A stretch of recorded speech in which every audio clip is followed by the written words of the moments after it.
Hello and welcome to my very own Persona character tier list. This is my very own unique idea for a video that no one else has ever done, by the way. Let me just get this out of the way.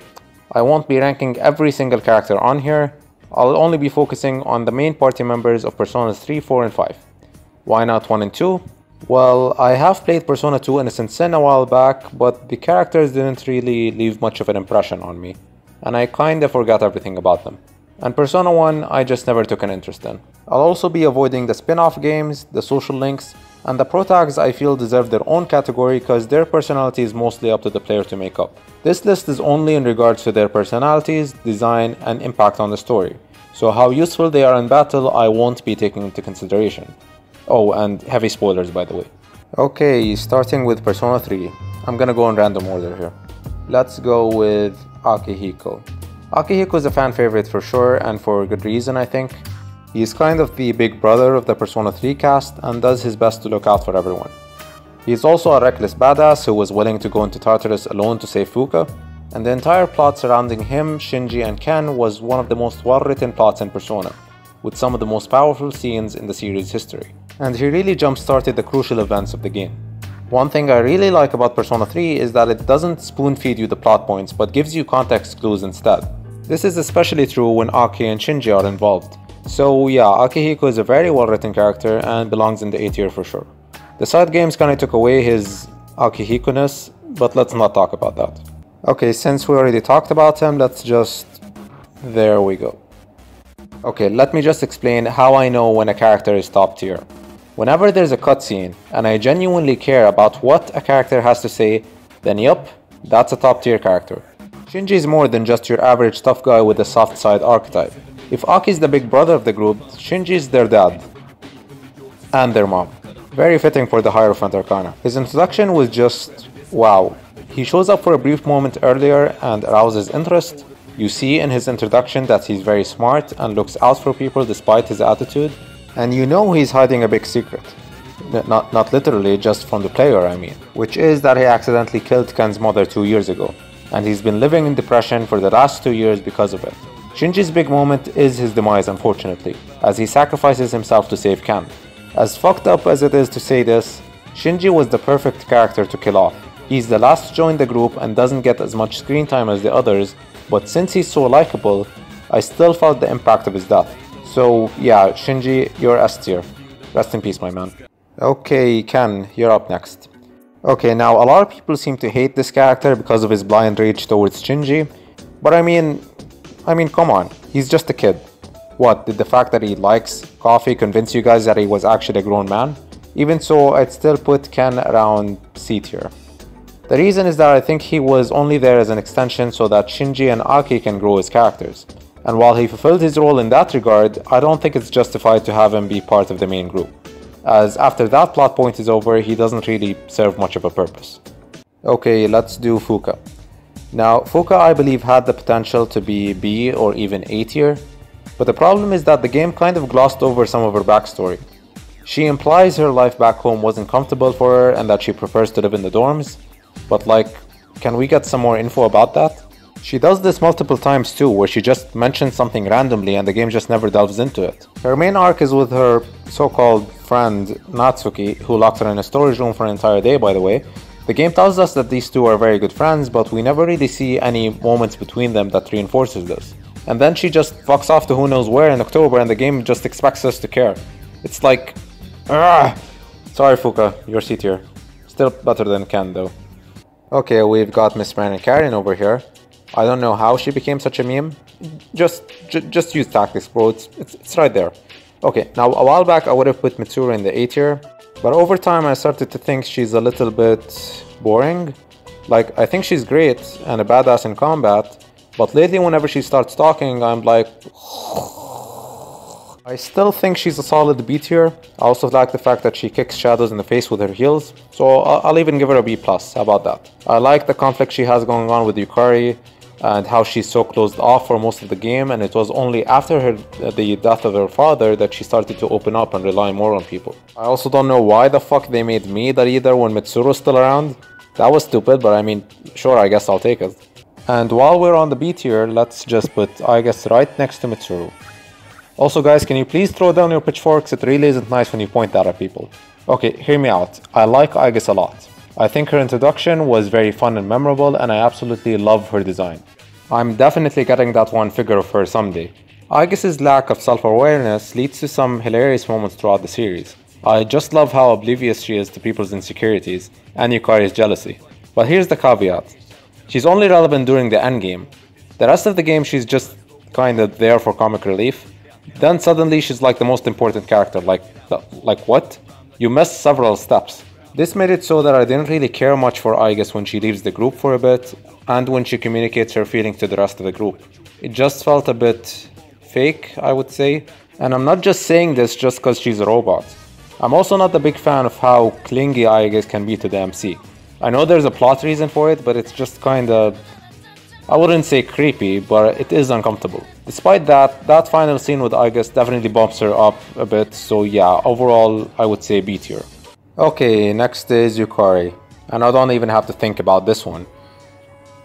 Alright, listen, I'll admit, this placement is heavily biased.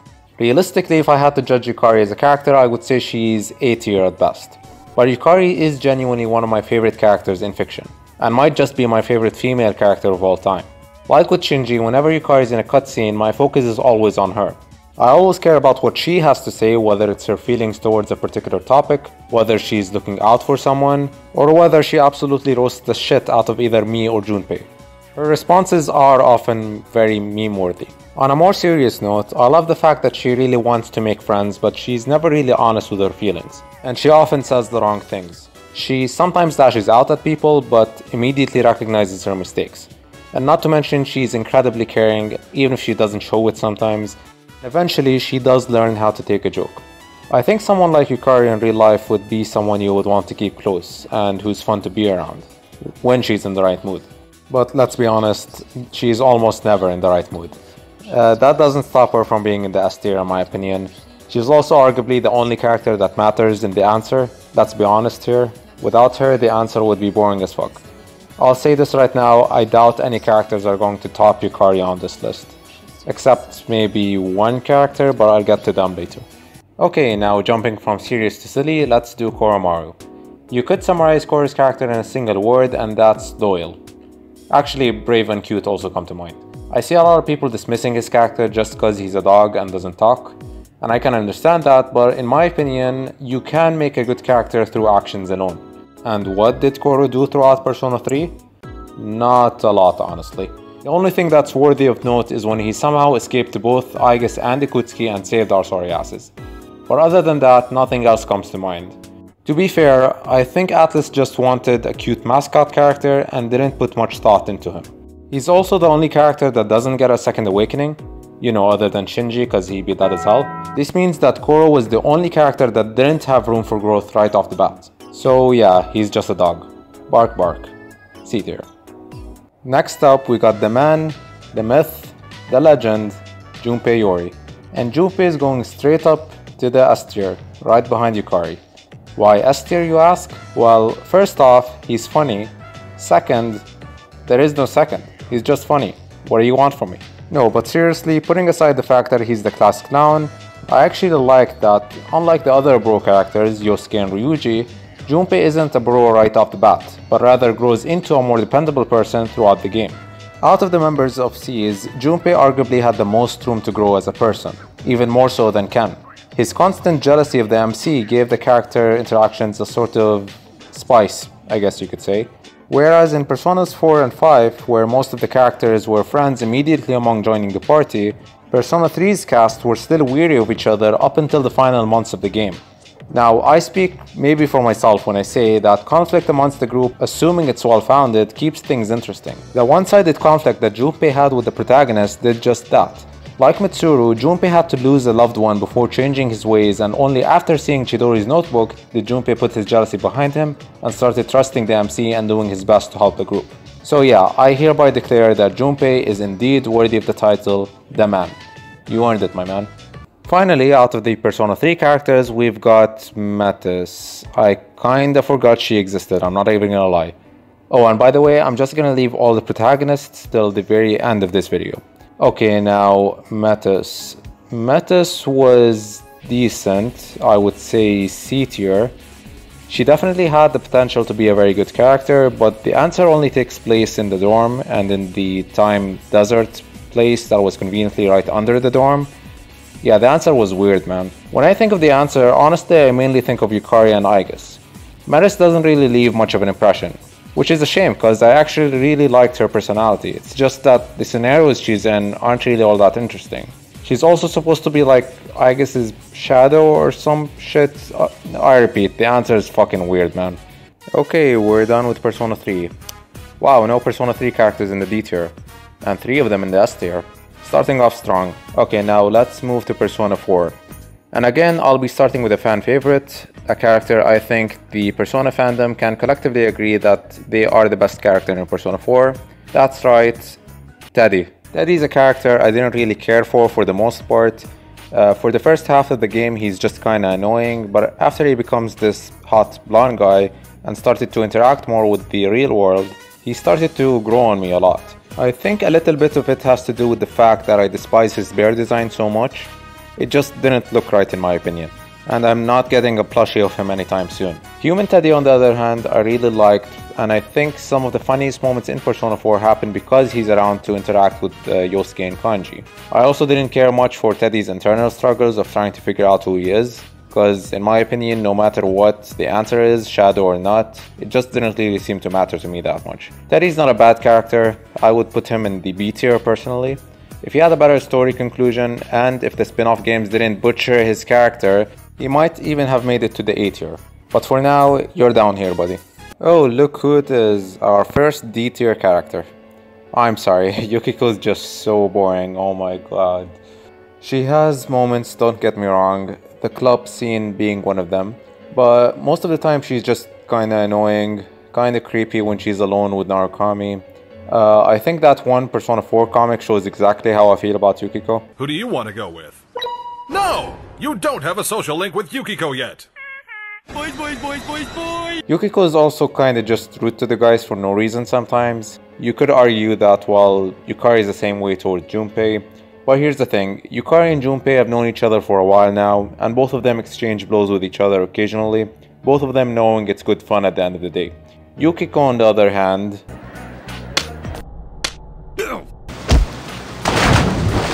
Yeah, sorry, this is a shit tier character. Yukiko is the type of person who I would actively try to avoid if I knew in real life. Our next character is anything but shit tier, and that's Kanji. Kanji is going up in the A tier right behind the other emperor. Kanji, like Shinji, is another tough guy with a soft side character, just, you know, less depressed. Kanji has all the traits that make for a likable character. He's kinda dumb, but he looks out for the people around him. I love the backstory that he was mistaken for being in a biker gang, when in reality all he did was beat them up because they kept his mom awake at night. I love how intimidating he can be when he gets serious, his obsession with Naoto, how he handled the situation with Naoto's shadow, and Kanji overall has some of the best lines in the game, whether they are hilarious or deep or serious or whatever. One of my favorite moments was the way everyone was just dropping hints to Adachi about their suspicion of him, and Kanji just outright says what everyone was thinking. I think this is in no small part thanks to Troy Baker being an amazing voice actor and really bringing this character to life. So yeah, Kanji is just amazing. Okay, let's do Chie next. Now, like with Mitsuru, a while back I might have put Chie in the A tier, but over time I started liking her less and less. Today I'll put her in the low B tier, even lower than Teddie. I think whether you like this character or not hinges on how much you like tomboys, honestly. Which, I mean I do, but I'm gonna need a little bit more than that. Chie was almost to Yosuke what Yukari was to Junpei. There's only two differences though. Number one, physical abuse. Number two, stealing money. Yeah, these aren't very attractive qualities to have, are they? Oh, and by the way, that bath scene in the end probably knocked down every Persona 4 girl at least an entire tier. Why do you do this to me, Atlas? Aside from these two things, I think the interactions between Chie and Yosuke are mostly fun to watch. It didn't help that the side games devolved Chie's character to being a carnivore who really likes meat. And the only reason she's not in C tier is that I think she brings a certain amount of energy to the cast. Now, you have to remember that these tier list videos are rating individual characters, and while so far I am liking Persona 3's cast a lot more, I think Persona 4 definitely had the best synergy between the characters. And speaking of amazing characters, Yosuke is going up in the S tier, right between Yukari and Junpei. I'll say this, without Yosuke, the Persona 4 cast falls apart. Yosuke is essentially the second protagonist. He's the driving force. He was the one who figured out that Saki's death had something to do with the TV world. And he was basically spearheading the entire investigation up until Naoto joins the party. Looking at Yosuke, you wouldn't really expect this. The others kinda make fun of Yosuke sometimes, calling him useless or something, but I mean, his actions and deductions kinda say otherwise. I think they intentionally made Yosuke to look like the stereotypical horny anime high school kid, and I'm pretty sure I saw him in an episode of Bleach at one point. They even had the same voice actor. And speaking of his voice actor, like Troy Baker, Yuri Lowenthal I think had the best performance in this game. He's so iconic as Yosuke that when I hear him in other media, I think, oh hey, that's Yosuke voicing that character. It's not Yuri, it's Yosuke. Yosuke is also the funniest member, I believe. Any great cutscene that occurs was most likely because of something he did or an event that was his idea. And he's also the most relatable in my opinion. Also, can you imagine the amount of pain this man was probably holding throughout the entire game that he only occasionally shows? The girl he liked was murdered, and it was only after her death that he heard what she truly thinks of him, which wasn't much. Regardless, he didn't think any less of her, and she was still on his mind when he confronts her murderer. At night, you can find him standing outside Saki's family liquor store, probably either reminiscing or hesitating if he should come in and say hi to her parents. Lastly, I see a number of people calling Yosuke a raging homophobe or something, but here's the thing. Remember that this game was made in 2008, in Japan. So I'll just leave you with a quote from my man, Rowan Ilbert. People fear what they cannot understand. That's why we're so quick to discriminate against other races and cultures. So yeah, if you're going to have sympathy, at least distribute that shit equally. Okay, now let's do the actual fan favorite, Naoto. Honestly, I'm not the biggest fan of Naoto. I think she's a good addition to the team, someone who's a lot more serious to counterbalance these other goofballs. And it helps that Naoto joins last when the story is getting much more serious. In regards to Naoto herself, I just think she's kinda boring in cutscenes. I do like smart characters, but Naoto's never done anything too substantial. Her biggest contribution was using herself as bait to lure out the murderer. And I like how she was dropping hints to the others about what she was trying to do before it actually happens. So massive props to her for that. I also think that her story arc was handled really well. And I really like the concept of her forcing herself to dress like a guy just to get somewhere in her line of work. But even after accepting herself as being a woman, she rarely does anything too girly, making it so that when she does, it really comes across as being a very special moment. One thing that still confuses me to this day is how everyone thought that she was a guy. I'm not sure how it was in the Japanese version, but Naoto was so obviously a girl that I was just confused the entire time. So yeah, I think she's overall a decent character, but this series definitely had better characters. I'll just put her as a high C tier. Finally, we've got Rise. And Rise, in my opinion, is easily the best female character in Persona 4. Like Yukari, this is also a heavily biased decision, but hey, I like who I like, okay? I'll put her as an A tier for now. I'm not sure if I like her more than Kanji. Okay, wait, let me think about this. Okay, if one of these characters were to disappear, which one would I keep? Okay, I think I like Kanji a little bit more. I don't know, some days I might prefer Rise, but for now, she's behind Kanji. Okay, now Rise I feel is the complete opposite of what I feel towards Naoto.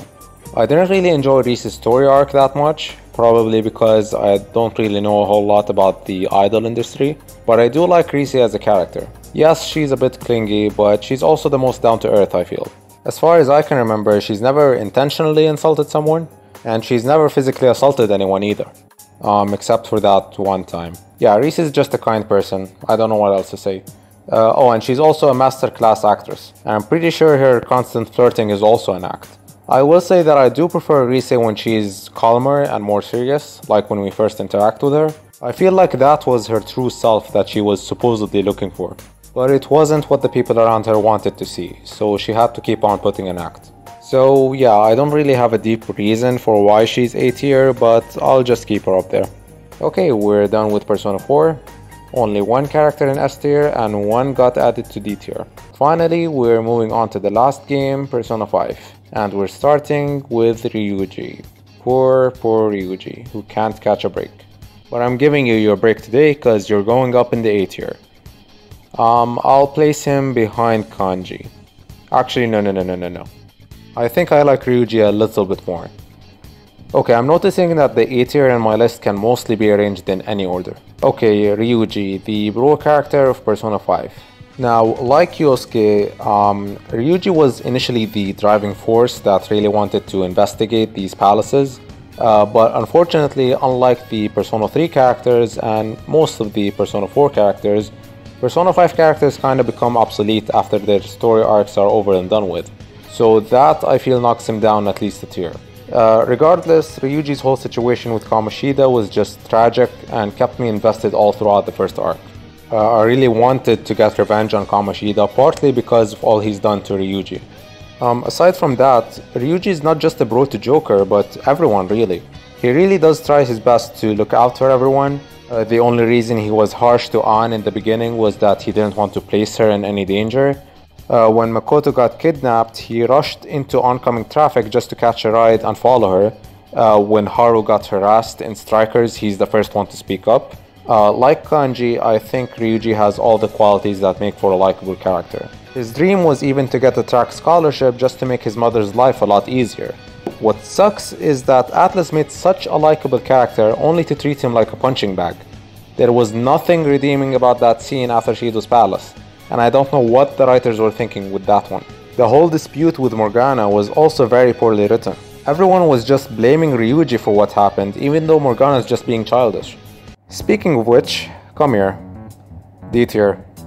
Easily the worst Persona character in my opinion. Do I even have to explain why? He's just the most annoying, childish, overconfident, boring, and poorly written character in this series. His attitude towards Ryuji is definitely a major factor. I think characters who are written to bicker constantly only work if there are moments of camaraderie between the two, like say Zoro and Sanji from One Piece. And there was one moment, but we had to wait until Strikers for that to happen. Morgana's attitude was just very unfounded in the main game. Morgana's final scene after the final boss fight was genuinely a bit sad, and even though I didn't like him, I still felt something there. And that would have bumped him up to a C tier, but then the writers decided to conveniently bring him back moments later. So that moment was just bait and didn't last that long. Morgana is the only character I feel that actively harms the game they're from. Morgana is not just a minor character like say Ken or Koromaru who if you didn't like you could just ignore. No. This little shit follows you everywhere and is basically the second protagonist like Yukari and Yosuke were. If Morgana just wasn't there, I genuinely would have enjoyed Persona 5 a lot more. So yeah, D tier. Cats are my favorite pets by the way, and now I realize that it's a blessing in disguise that they don't talk. They really need to stop with these mascot characters. Next up is Ann, the girl Morgana simps for. Ann is a character that starts off really strong. That scene with her at the cafe was very emotional. Her awakening scene was just as cool as the others were, and her scene after defeating Kamoshida was definitely her best moment I think, and it still gives me chills to this day.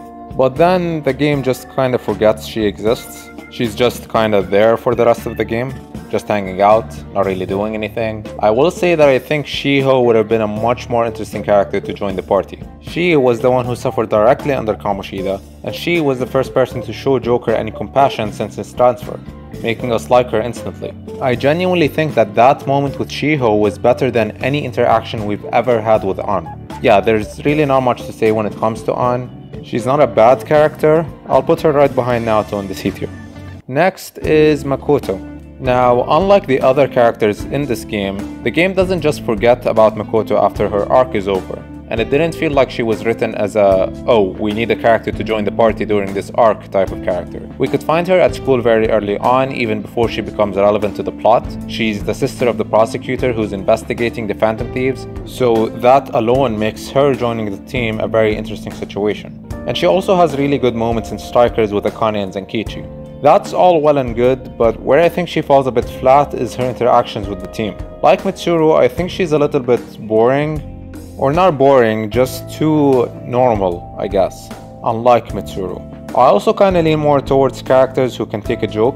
And I'll say this now, the fact that my beep boop response didn't net me any points with her is complete bullshit. You really think I'm about to say don't let it get to you, or you can change when this is an option? Yeah, so overall B tier I would say. Makoto is actually the girl I romanced in my initial playthrough of vanilla Persona 5, but that was only because I jumped the gun and I didn't know that the angel named Haru existed. Yeah, Haru's going up in the A tier, I don't give a shit. I don't care if she didn't get screen time, Haru's the best, and I'll fight anyone who says otherwise. But in all seriousness, like Rise, Haru's only up here because I like her as a person. She's not really all that interesting as a character. Realistically, she's more of a B or C tier. But I don't know, I just love the fact that she's this cute girl with fluffy hair, but she's got a little crazy in her, and will cut a bitch. Or slaughter with an axe more likely. Her story with her dad was really heartbreaking after seeing her being treated like a tool, and it was especially heartbreaking seeing what she wished for in Royal. I think her alternate reality hit me the hardest out of everyone's. Some people say that her awakening was the weakest because of the whole half awakening thing, but I still got goosebumps watching it. I don't know, it's that gaze that really does it for me. And I'm really glad that Strikers gave her more time to shine. So yeah, Haru's A tier for me. And ever since my second playthrough onward, she will always be the character I romance. Sorry Makoto. Might as well do the last romance option, Futaba. And I'm sorry, but Futaba is D tier. I'll give her a high D tier, because her story arc was genuinely good. Futaba is a shut-in, so she's definitely someone I can relate to, and her whole story with her mom was genuinely heartbreaking, but as a character, as an individual, I don't know, I just never really cared for Futaba that much. She's got some funny lines here and there, but most of her dialogue is just chock full of dumb references and internet and gamer slang that just feels very forced. Futaba also had the worst awakening scene in my opinion, and it didn't help that it was followed by the worst boss fight in this game. Like Haru, however, her alternate reality did give me the feels, after seeing how she would have interacted with her mom if she was still alive. So overall, she's teetering between high D tier and low C tier, but I'll keep her in the D tier just to spread out the characters. Next up we've got Yusuke, and Yusuke is my favorite character in Persona 5. Honestly, I wasn't too fond of him in my initial playthrough, mainly because of first impressions. He just seemed like a douchebag at first, but then I noticed that he's just a goofball. And I love him for that. I don't really have a deep reason for liking Yusuke. It's the small stuff that really does it for me. His elegance, his manner of speaking, his awkwardness, his passion towards art, and just how unself-aware he is about what he says. My favorite Yusuke moments were his awakening, of course. That one scene in Hawaii where he just casually shows up and announced. I think I broke a rib watching that scene. And of course that scene in Strikers where he defends his mother's painting from Natsume. I think that was my favorite scene in Strikers, and I'm really glad that they gave him some more time to shine in that game. Again, I'm not sure if I like him more than Ryuji or Kanji. Akihiko is number 1 for sure, but these three guys are interchangeable. And so are Haru and Risa, I would say. Okay, now I know I said Yusuke was my favorite in Persona 5, but that was only true in vanilla Persona 5, because my actual favorite is Akechi, who I'm putting in the S tier. This is hardly a hot take. Akechi is an extremely well-written character, and Royal exposed us to a new side of him so more people got to appreciate his character. In vanilla, Akechi would have been a B tier, especially because of how the game seemed to want his betrayal to be some sort of surprise, even though it was very obvious. When he does show his true self, he is very menacing, I'll admit, but that one scene with Shido where they're just explaining what they've done so far so that the player hears them was just so stupid. The quality of writing really took a huge nosedive in that scene. He also just seemed like a demented person who, while smart, his thought process didn't really make much sense to me. And he just seemed like the stereotypical sadistic anime character who really likes killing things for some reason. Regardless, the scene where we finally confront Akechi is easily my favorite in Persona 5. It's so iconic to me now and it still gives me goosebumps. Royal Akechi on the other hand gave us a more human side to him, and seeing him work with Joker, putting their differences aside, to solve the task at hand, gave me a newfound respect for Akechi's character. I don't want to spend too long on one character, but basically everything surrounding Akechi that got added in Royal is what bumped him up to the S tier. Okay, we've got the final party member, Kasumi, or Sumire rather. Okay, now if I'm ranking Sumire based only on her personality when she was Kasumi, I might have put her in the A tier. If she had more screen time throughout the game when she was Kasumi, I might have even put her in the S tier. But that wasn't the case, so she's going in low B tier. I know it's kind of fucked to say because the girl had issues, but I kind of preferred her when she was still pretending to be Kasumi. She was just so upbeat, very approachable, very playful. Then the twist happened, and it was a very well written twist, don't get me wrong, but it came at the cost of her personality becoming much more melancholy. I love that we got another character with a unique perspective on what the Phantom Thieves were doing. I love that we saw a little bit of her ugly side when she fought to keep her false reality. I didn't really love her awakening scenes unlike most of the others, but I mean, they were passable. Her story was engaging at least, and that's the most important thing. So yeah, overall B tier character, I would say. Okay, we're done with all the party members. All that's left is the protagonists, and I'm just gonna go from my least to most favorite. Starting with Yu Narukami. Now, ranking the protagonists is a bit weird because, well, do I rank them based on their personalities in the spin-offs, or their responses in-game, or what exactly? If I was to rank Narukami as a character, he's probably my most favorite of the protagonists. I might even put him as an A tier. His character really shines in the anime and Persona 4 arena, but as a protagonist, I just don't think he fits the role very well. When I'm playing Persona, I mostly want the protagonist to be a self-insert, and if I try to self-insert myself as Narukami, it's just a bit weird in my opinion. One thing I didn't enjoy about Persona 4 was how it almost felt like a power fantasy. Narukami is supposedly this hot stud that all the girls want to date and all the guys wish they were. The game constantly references how Yu has been breaking hearts at school and how he's supposedly special. How many guys playing Persona can actually relate to that experience? I mean, let's be honest here. So yeah, Narukami, a great character, but I would never in a million years pick him as the protagonist in Persona Q. Next up is Kotone Shiomi. It's even harder to self-insert when playing as Kotone, mainly because, well, I'm a guy. And honestly, picking her route in Portable is a bit weird for me, because personally I don't want to see the male characters' dating lives. It's cute and all, but I feel like I shouldn't be here watching this. It's like tagging along with your friend who's on a date. Her route is also overall just a worse experience than the male route in my opinion, and I couldn't care less that her route isn't going to be in Reload. But I mean, I was never the target demographic to begin with. But I feel bad for the girls who really wanted to date Akihiko. The only reason I placed Kotone over Narukami was her contributions to Persona Q2. I think her personality really shined through in that game, and she was kinda similar to Kasumi, funnily enough. Okay, so the last two are Joker and Minato, or Makoto if you prefer. And this is going to be biased as well, but I do prefer Minato. Honestly, this is mostly because I played Persona 3 first and I just got very attached to Minato. If I played Persona 5 first, I most likely would have preferred Joker. Joker's style, his design, his awakenings, his quotes, Xander Mobus, everything was just perfect, I feel, minus the back posture. So yeah, Joker makes for a great protagonist. Minato I also like mostly for the same reasons. I don't really know how to explain it, but I just like Minato's vibe.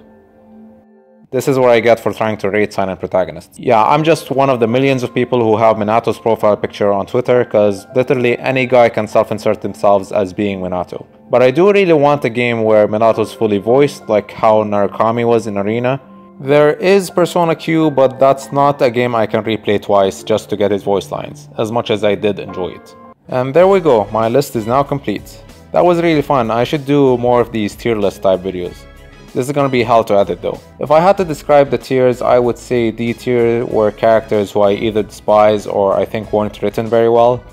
C tier were characters who were decent, but I didn't really care that much for. B tier were characters I liked. A tier were those I loved. And S tier were characters who genuinely contributed to the experience that each of their respective games offered. And those characters, as well as those in the A tier, are partly why I love this series so much. Yukari and Yosuke are easily in my top 10 favorite video game characters of all time. Okay, that's the end of this video. Feel free to tell me how wrong I am in the comments below, and thank you so much for watching. I'll see you in the next one.